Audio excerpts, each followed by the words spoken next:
his leadership roles in media and business to mentoring young professionals, he's here on the show to share insights and practical tips to help you find the right balance without burning out. Please welcome workforce strategist Dr. Sammy Adrain Ajufo. Thank you so much for making time to be on the show.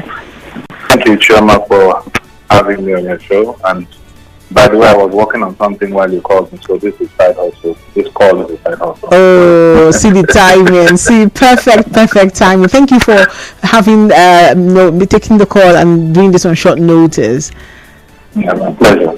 Yes. So Dr. Sammy is the chairman of Color Code Group, and he's also the Dean School of Communications Learn to Live Business School at UK Enugu Center precisely now. I did that right? Yes, UK generally, actually. Okay, so yeah, thank you for joining us. Welcome to the show, Dr. Sammy. Welcome to my show. Alright, so on the show, we do this tradition where we look at the big stories, just about 3, and then you give your thoughts to them. We run them over, we call it Market Watch. So basically, I'm going to hold you, and then we go through the world of market, from Adaria market to my own market, to Obete market, to the stock market, to the fashion market. We'll just go through and find us the top 3 stories in that world of business, and then you tell me your thoughts on it, and then before we get over to the big story that I just talked about, side hustles versus full-time job. Are you ready? Yeah, I'm ready. Go ahead. Okay, great. So now it's time for Market Watch. And the very first story here is the Nigerian Labour Congress calling for the resignation of the Minister of Power, Adebayo Adelabu, over the repeated collapse of the national power grid. The NLC thinks it's gotten worse and on the brink of total collapse. What do you think? Yes, I think it's a right thing to say, not whether to do. The Minister of Power is actually the man in charge of our power infrastructure, our policy and all that. And in 2024 alone, we had the national grid fail so many times. We didn't actually hear much of what the solution would be. We're only hearing apologies. We're only hearing basically apologies. And the question is, this national grid, what does it mean? Many people don't understand what the national grid is. There has been no explanation. There's no orientation on what might be the cost of the national. Are we at fault? Nigerians at fault? So yes, it's probably right that they do. And when they say call for resignation, it's actually not meaning that you should actually resign, but it means that this is under your purview. What are you doing? And we need to really ask what it is doing. What is the plan? In the President Buhari era, we heard about the collaboration of Siemens. We heard about investors coming in to buy into the power generation sector, with the likes of Tedola going ahead to buy into power infrastructure. We talk about Dr. Deleke Davido's dad also buying into power generation. But why is the national grid failing? Are there alternative ways to this? Do we need more technical partnership? That's the question that the Minister of Power has been unable to answer. Unfortunately, he shut the bed by going ahead to blame Nigerians and say they should buy power-saving bulbs. That's not what Nigerians want to hear. Yes, there's been an improvement in power, but why the national grid will be failing, everyone needs to ask the question. So I think NLC actually was in the right to ask that question. There are a lot of questions and need answers, and Adelabu has to actually answer this question. Okay, we'll see what that means in coming days, whether someone is actually going to, like they say in similar climes, someone is going to have to step aside and say, you see, this isn't right, I'm just going to step aside so that someone who knows what to do can do something. But in Nigeria, we just hold on to this work and still nothing changes. In fact, recently I think during his budget defense, I think he actually said we should expect that this is going to continue, and poor infrastructure was what was mentioned as the reason. And I said, but we need to also ask the question. President Tinubu had rejigged his cabinet late last year, And even before he did, a lot of questions should have been asked about the qualification of who should be head of the power ministry. Because it's closer to the average Nigerian than the minister for state for petroleum, for instance. But when it comes to power, we should have had a qualified person. And we are thinking that when President Tinubu did his cabinet reshuffle, we will probably see the infusion of more qualified people, technicians. It doesn't have to be a Nigerian. It might be someone who has had experience in the power sector in the past, delivering, from zero to wherever. But for him to come to the Senate committee hearing and the budget defense to say it's going to keep happening, it means he doesn't have any idea. We are seeing an improvement, like I said, but the rate of power the collapse of national grid is cause for concern. I think you need to ask yourself, are you going for training for this kind of stuff? What other technical partners can we get? Which country can we model after? We are not seeing that, unfortunately. Okay, now let's go to the second story, talking about the inauguration of the U.S. President Donald Trump. An expert in international relations, Michael Blessed, is describing his presidency as both a blessing and a curse for Nigeria. When you think about the world of business, very quickly, what do you think it is for us? Blessing or a curse? I mean, you've seen all the executive orders that's been flying since he was sworn in. What's happening? What do you think? Well, I think it's a blessing mostly. For those people who think it's a curse are people who have in some way benefited from the dysfunctionality of the Nigerian system. Why they focus on the United States is because they declare themselves as a world power. Whether they actually a world power is a subject for another day. But Donald Trump is planned from day one, from when he contested the first time, his first tenure has to focus on America. Focus on America. He's going to be less interested in how you run your country, how your democracy is, how your stock market is. He's focused more of how America can benefit. And then he's looking at how to remove illegal immigrants and all those stuff. I think Nigeria has to really come back to that point to where we had in the 2023 election. I won't mention names, but we know the person was saying we must convert from consumption to production. If you are a country that can offer anything other than oil, which the America itself, the United States has oil, but Nigeria's oil is actually a world standard oil. But in terms of what productivity we can do to sell to America, that is what we should be focused on. So if we are still waiting for how America will get involved in our election in the next 4 years, it's unfortunate because Donald Trump will be in power when the 2027 elections take place. And he's going to mind his business. Yes. So he's going to be minding his business, and Nigeria has to start looking at what can we do to be better business partners to the United States. That if you're a good business partner, Donald Trump will be looking your way.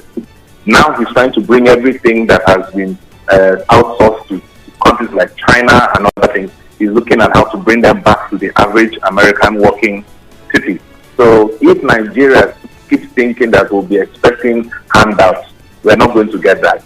If we think that we're going to be in every matter we want to involve the United States, everybody will be. That is why a lot of world leaders, like the president of our country, had to take today to actually congratulate him, when others had already, because people had been waiting to see what his policy statements are, and the man immediately started signing stuff and saying he's doing this, he's doing that, and he has signed it into law.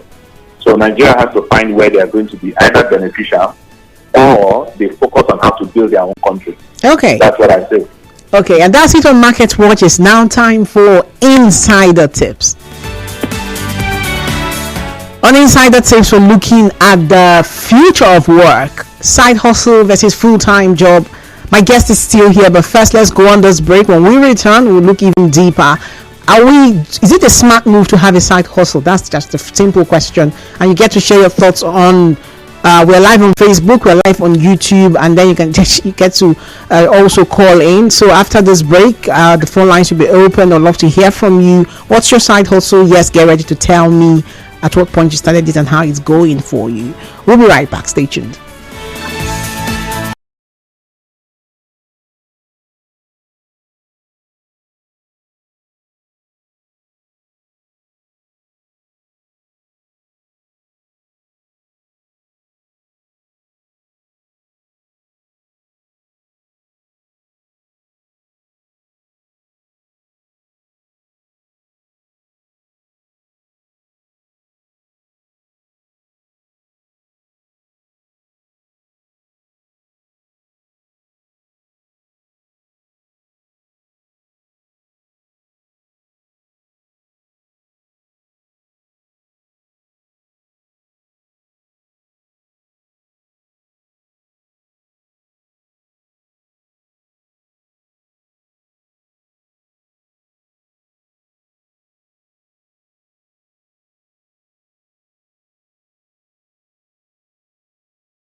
Right here on 92.3 Nigeria Info, talking figures. I'm Choma Ezenwafo, and we've had quite a discussion here, looking at Market Watch, the first segment, and now it's time to look at insider tips. And the question I had asked before the break is if you have a side hustle and how it's going for you, and whether you still think it's a smart move. Was it a smart move to have gotten a side hustle? I talked about people I know that are bankers at day and coders at night. They do software engineering at night, working for international organizations who pay them in other currencies. And in fact, I've seen people who've used it to buy land and settle debts, years of debt. And anyways, my guest is still here. He is the workforce strategist. I call him that because he understands the hustle culture. He's been on the both sides, and he's trained them, lots of young professionals as well. So he understands the reality and the before and after. Before we had the side hustle culture, and now that we do, where it is going. More importantly, what's the future of work in Nigeria, especially because data just increased, fuel increased, everything is increasing. Where does that leave the everyday Nigerian worker? Anyways, Dr. Sammy, thank you for staying tuned. Thank you. I'm here. Yeah, I'm good. Thank you. Okay. I'm really appreciate it. Go ahead. Yes, so we're live on Facebook. We're also live on YouTube at Nigeria Info PH. And there, if you're listening to me right now, yes, you can drop your thoughts there, drop your comments there. We'll read them live in a bit. Yes, you can also drop them on X at Nigeria Info PH. Or on WhatsApp, the WhatsApp number 0809 030 6416. 0809 030 6416 is the WhatsApp number. Please do not call that number, just send your messages. The phone lines, I'm going to open it very soon. Please tell me what's your side hustle. When did you start it? Is it going well? Was it a smart move, or is just the fastest way to burn out? Have you ever experienced a burnout? It's a terrible thing. Burnout is so terrible. Anyways, let's start now, Dr. Sammy. How have you seen the dynamics of work evolve in Nigeria over the past decade? Talk to us about that. Well, from my own perspective, I think it has gone with the times, not as fast as I expected. And when we are modeling after the Western world, or what we call the third world, the first world, or what the developed nations. Yeah. Yes, we are at that point where the exigencies of the economy has forced people to start looking outside their average source of income, which is what actually is the life in those countries. For all our friends and family members who have moved there, they have 2 or 3 jobs. And it was an alien thing to us to have 2 or 3 jobs. You want to kill yourself. That's what we used to think. Having a single job, focusing your job, doing the best you can, and earning a salary on the 30th or the 31st of the month was the standard. But when the economy has kept biting, and this is the same thing with the countries we call developed nations, they too also have to sustain themselves. They need to feed, they need to progress, they need to meet their basic needs. So because of that, it has now become a culture here, and it is not something that is going to die anytime soon. It's actually increasing. Even because of the fact that they can't even meet up with their targets abroad. Their companies abroad that are now doing remote work, and they are outsourcing these jobs to third world countries. India has been in the forefront. India has been in the forefront of remote work as far back, and call centers were opened in India, and that became one of and they were leveraging on their population. Countries like Nigeria, also with a very large population, are also cashing into that. Now, the side hustle thing is affecting everybody. Previously, I'm a business owner, I have staff, I'm an entrepreneur. It used to be hurtful when someone comes to you and say, I just got another job somewhere. You feel betrayed. You feel as if, no loyalty. What do you mean? You're not loyal, and then what happens to my work output? But then when you look at it on the scale of things and realize that no matter how much you pay the average worker, they will still have needs that will surpass what they can actually afford. So whether it's needs or wants, that is left to them. But now it has become a culture. It's become part of us. There's nothing you can do about it. You need to have a side hustle. Investors and every other person. Look at even some people like investors and and the big businesses, they call it diversifying. You know, you can't just have one stream. You need to diversify. You were into food, now you're into oil and gas. You were into this, you're now into that. Yeah. It doesn't mean that your main business is not good enough. It means that for them, it is diversifying to capture the market. We are diversifying at the level of employees, employer, for the small and medium scale to meet up our needs and wants. And it's not necessarily about whether you're going to burn out. When we see that the extra income is supplementing the main income, then we psychologically begin to tune our minds to accept the reality that this is now part of my life. I can't do without this part.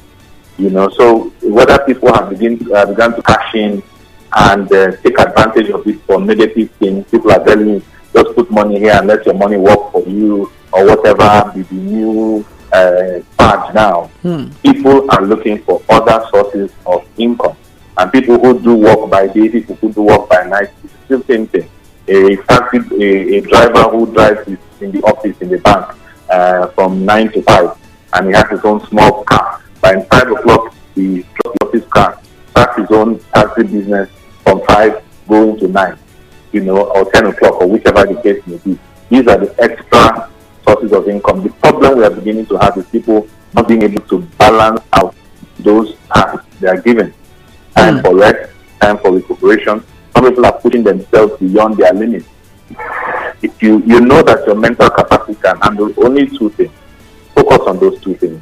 If your mental capacity can handle 3 things, focus on it. If your mental capacity can handle 2, but you're interested in another one, you probably want to think about going to that point of diversifying.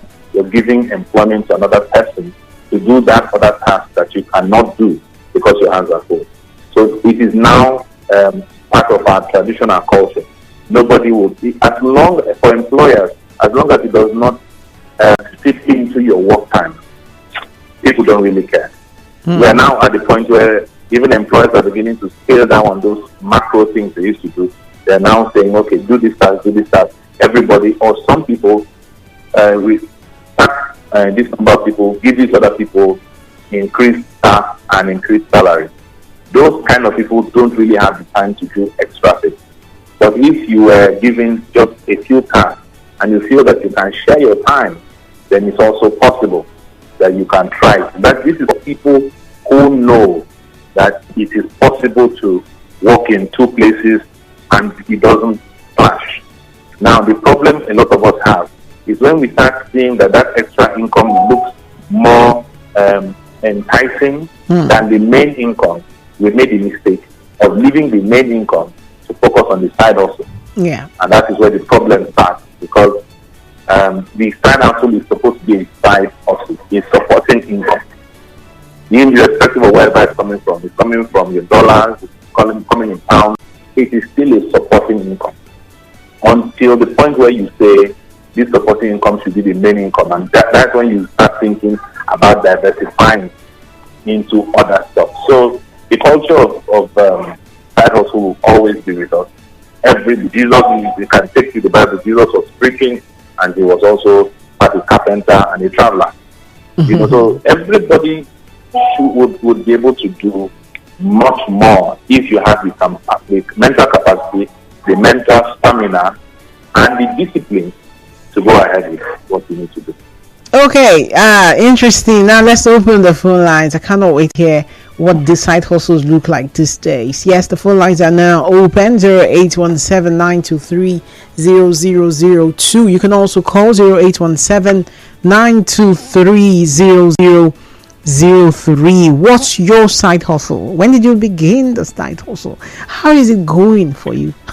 Have you ever felt that burnout? I mean, Dr. Sammy, I also noticed that a lot of even kids are getting involved in the whole side hustle thing. They come back from school and they are doing YouTube channel these days, and so much hustle to get the views so they can start monetizing.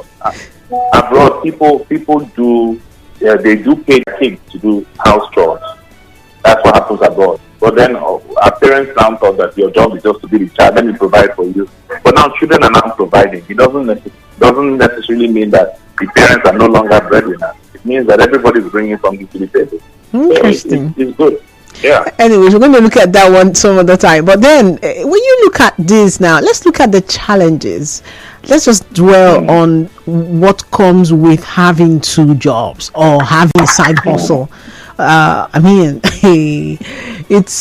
the hustle is real, because It is. when you think, sometimes they'll say, go on this site and you can get people that want to outsource them, then you can write for them, and then they give you this job and they say they're going to pay you $1,000, and then you think, it's not just to write, only for you to begin, and then you realize that it's not as simple as stated. Talk to us about the challenges of having a side hustle. One of the biggest challenges of finding a side hustle, they're all there, but most people are not truthful to themselves. You know that your skill, your talent actually may not be what you're doing as a main job.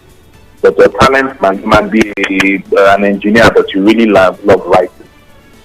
Now, that talent that you have in writing, it is appropriate to look for a side hustle that connects with that talent. Because talent these days, not these days, have always been those things you can do even without being paid. So imagine if you are a fictional writer and then you get a side hustle to write novels or books. You would find out that you will find more pleasure doing that than just writing or doing something different from your talent. So the challenges usually are fitting the square peg in the square hole. And whenever we begin to try and put the round peg in the square hole, the issue is that we begin to fight. It's a psychological battle. You're fighting to do something that you're not usually used to. So you get burnt out because you have to take extra energy to do this side also that you really are doing, because the figure there is a bit higher. If you see the writing job, the writing job is $300. You see the one that is a job for customer service, calling people and all that. And even your main job is not customer service. The other side hustle is not customer service. You need to interact with people, and you don't really like interacting. You're not really good in that. But because they wrote $1,000 there, you say, I can do all things through Christ who strengthens me. That doesn't really work. So it's always a mental war and exerting extra energy that causes the problem. Number two is balance. Let's not forget that even in the jobs you're doing, whether it's your main job or your side hustle, there's always a third element, and that is the world. There must always be family responsibilities. There must be issues that you're facing, environmental challenges, and when that affects you more, when you begin to lose your eye from the focus, it usually affects both your main job and your side hustle, because some pressures may come in and you'll not be able to, and you might be someone who has a lot of dependence. So you will see that when you see the challenges in front of you, it's either you're hustling to make sure you have more side hustle, or you're also hustling to make sure that you keep the main job and the side hustle. That's also a mental war that you have to face, And then let's also talk about the fact that there are a lot of people out there who are competing for the same thing.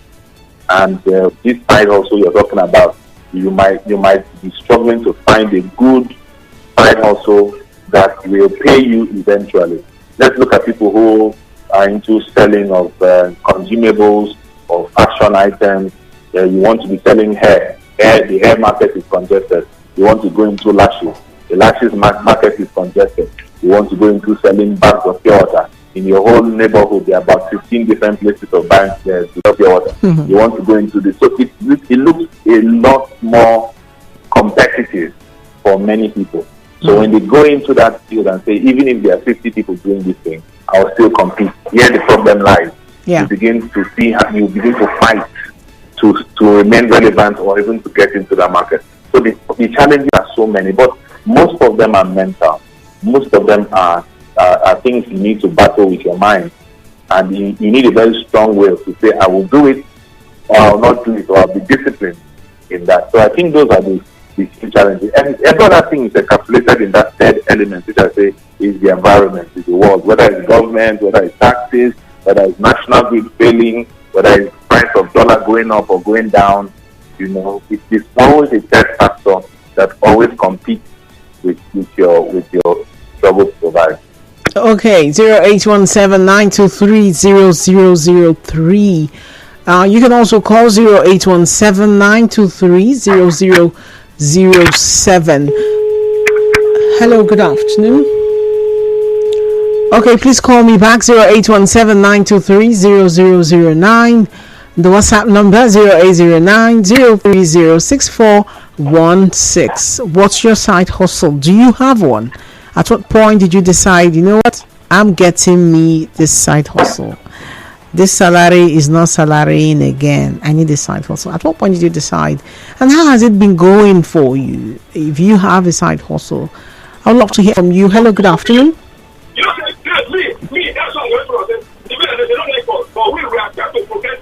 Hello. Someone is probably arguing over their side hustle. Okay. All right. 0817-923-0007. You can also call 0817-923-0009. That's the number that you can call to tell me what do you call it now? Side hustle. What your side hustle is. The hustle culture is real. It's we have more and more people. Students are no longer just students anymore. We now have them as students and videographer, student and coders, student and there's always something. People are no longer just makeup artists anymore these days. Hello, good afternoon. Good afternoon. How are you? Very well. What's your side hustle? Yes, please. I really want. Okay. 0817-923-0007. That's the number you can call. Now, Dr. Sammy, I'll come to you while we understand what's happening to our network today. How do you think employers should perceive their staff who have side hustles? Are they assets or threats? Assets or threats? I use myself as an example. I used to be not so welcoming of the idea, but I live in Nigeria, and the situation is also biting me as well. Rather than employers, and I can't speak for every one of them, but I know if you're exposed and you actually have a heart, you will realize that sometimes it's important that if you want to keep that employee, is either you increase their benefits or you allow them to also have side hustles, or you also make sure that the structure of your operation will allow them to also do other things. And the problem with that part is people take undue advantage of exactly. Your business begins to suffer when you give them a little leeway. So employers don't really want to attempt it because you can't control the outcome. But in the world we live in today, it's difficult for employers to actually let go. They want you to work with them 100%. They feel that if you leave, it's going to be a problem. And you can't blame them. You can't also blame them. But however, if it is an organization that has need of workers to be there more than the regular time from 9 to 5, if it's a shift-based work or if it's a 24-hour job, you need to give them 3 times or 4 times the benefits that will keep them. Because if you're into utilities, for instance, all the power holding companies, you're into, providing public utilities, you need to keep them engaged. If it's a shift-based job, then you have to understand that many of them can do side hustle, as long as it does not fit into the main task they have. There must be that understanding between the organization and the staff. But like I said, the tendency of that being abused is very high. That's why a lot of people don't just want it.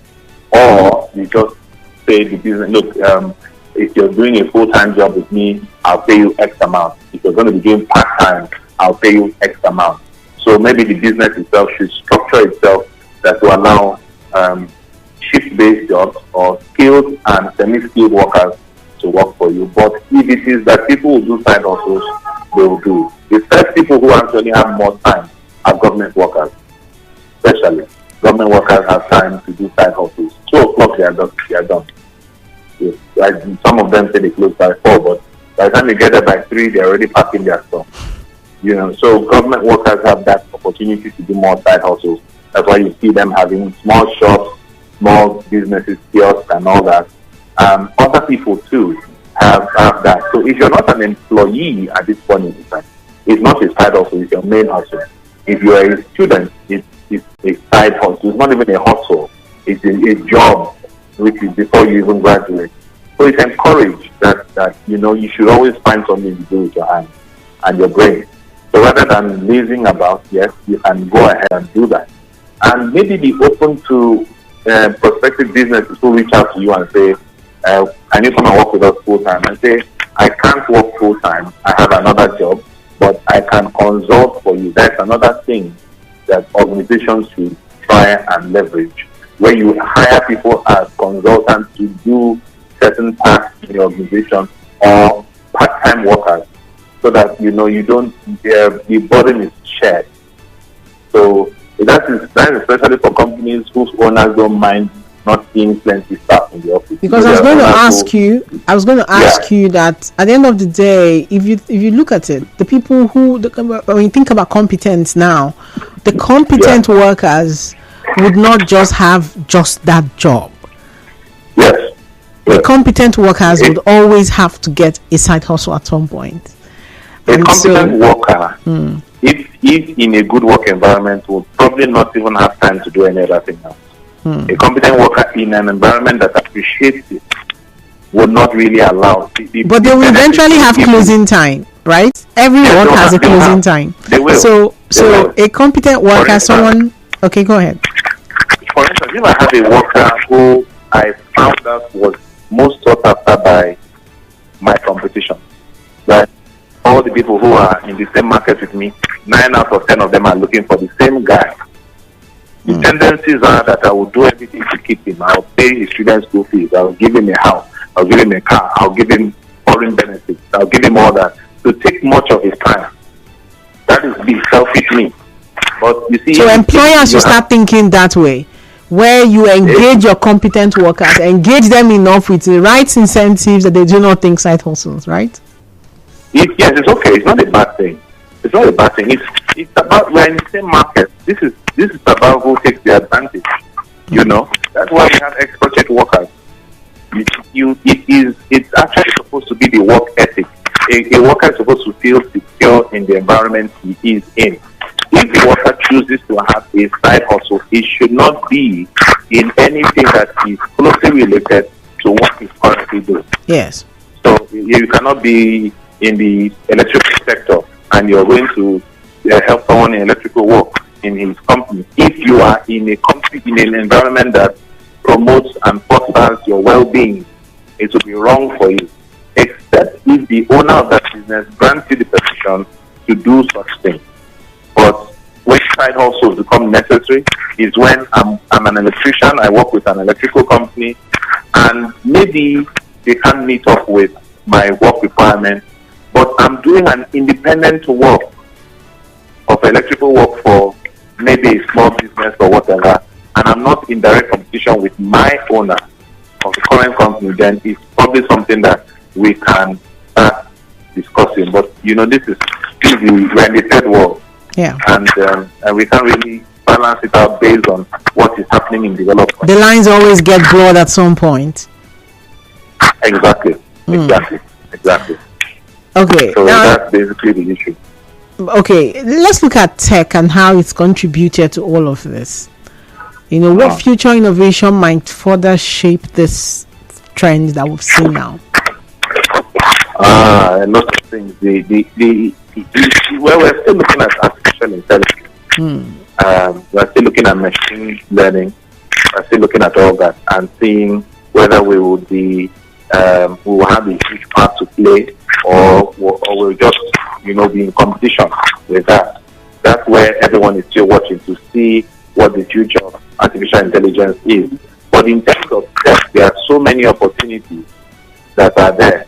And I think employers now should start thinking out of the box. When I say thinking out of the box, it means possibly your business can start operating within the value chain where tech is required. You used to sell you used to sell some other item and it's not moving? Can you think about selling laptops? Can you think about selling internet devices? Can you think about selling, because that value chain is going to be there? Can you go into maintenance of internet facilities? Now people are talking about Elon Musk's internet and all that. Can you see how to work within that value chain? Because as it stands today, more people, there was a time when we were saying phones have translated to tabs, tabs have gone back to phones. Laptops have translated to phones, phones have translated to tabs, tabs have gone back to phones. It is now happening that phones are going back to laptops again.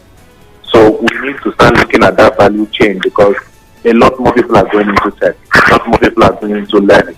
Learning has been put into your phone. You can go to sites like Udemy and learn for as low as 7,500. You can go to different places to learn. So tech is taking a serious place. Is at the center, apparently. Is at the center of the side hustle culture. Yes. And companies too are beginning to say, okay, we used to offer this service, we used to build websites for these people, and websites are not working. Can we become a remote service provider? Can we also start building apps? Can we do this? So companies can also look at this and see, can we transform our business? Can we get more people to work in this particular area? Dr. Sammy, what's your advice, your parting thoughts now, your advice for those starting a side hustle now? What's your practical advice, to ensure that their efforts are sustainable and impactful? First and foremost, is the mental strength and your stamina. Is it actually something? Is that side hustle something you can do? Have you studied it? Have you researched on it? Are you doing the bandwagon effect of whatever everybody's doing? You be like saying that this one go work, or are you actually very sure? Are you also thinking of a side hustle in places? We need to also come out of our comfort zone. You think of a side hustle that is only going to be within the city center. Is there the need for this side hustle in other areas? Are you going to be willing to break in new ground? So it's more psychological, number one, and it's more research based. Then mental, like I said, you still go back to the mental stamina. You need to go into something that works. You have seen samples of it working, and you have also seen samples of people failing in it because they didn't go about it the right way. So don't easily give up. Go into it. But most importantly, look for someone who has done that side hustle as either your role model or your mentor. All right. Pay the person, and learn, basically. Thank you so much, Dr. Sam, Workforce Strategist, Chairman, Color Code Group. Thank you for making time to be on the show and sharing so much insight with us on the show. Thank you for having me. All right, that's about it on Talking Figures today. If you try to reach me and you couldn't, I am so sorry. We'll do this again next week, same time, 2 p.m. And yes, we'll bring more important conversations your way. My name is Chioma Ezewafo, and Rivers today is at 3, and after that, hard facts. Kalada will be here to take you on hard facts. Until then, we have a very interesting conversation ahead. See you.